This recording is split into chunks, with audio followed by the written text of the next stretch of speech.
وڵاتانەی کە بە ڕەژوو بووینە زۆر گرنگە لە بۆ بابەتی توێژینەوە. ئەم پارچە خەڵوزانە مێژوێکی نوێی زانستی مرۆڤناسیان تۆمار کرد. ئەوانە لیستی پارچە شوێنەواریەکانی لاشکەوتی شانەدەر دۆزراونەتەوە. ئەوە نمونەی خۆڵ و خەڵوز زۆر چاکە. زانکۆی کامبرێج توێژینەوەی تاقیگەی بۆ کردووە و گەڕێنراونەتەوە هۆڵی شوێنەواری سۆران.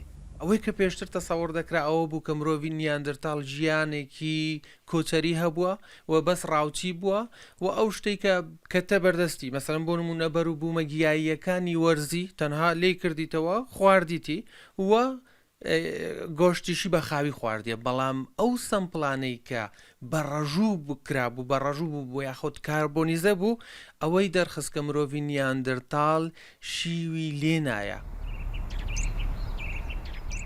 ئەشکەوتی شانەدەر ئەشکەوتێک مێژوەکەی دەگەڕێتەوە بۆ چاخی بەردینی کۆن و 8,000 ساڵ پێشزاین.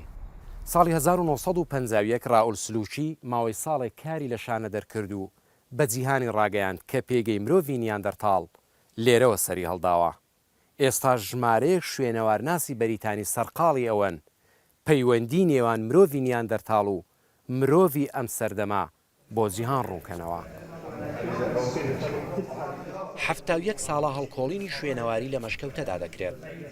هەردوو زانکۆکانی کۆلۆمبیا و کامبرێج تا ساڵی 2021 14 مەتر قوڵیان کرد و توێژینەوەیان لەسەر کرد. مێژووی 75,000 ساڵ پێش ئێستای لێ تۆمار کرا.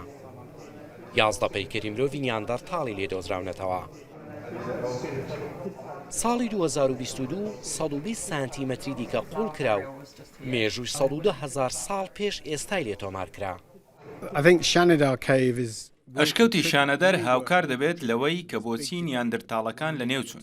تێگەیشتنە گشتیەکە ئەوەیە کە نیاندرتاڵەکان کەمتر لە ئێمە سەرکەوتوو بوون.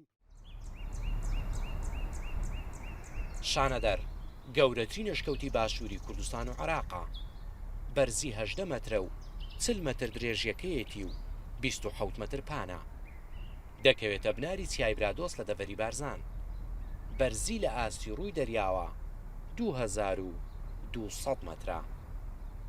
بەختیار قادر ڕوودا و ئەشکەوتی شانەدەر.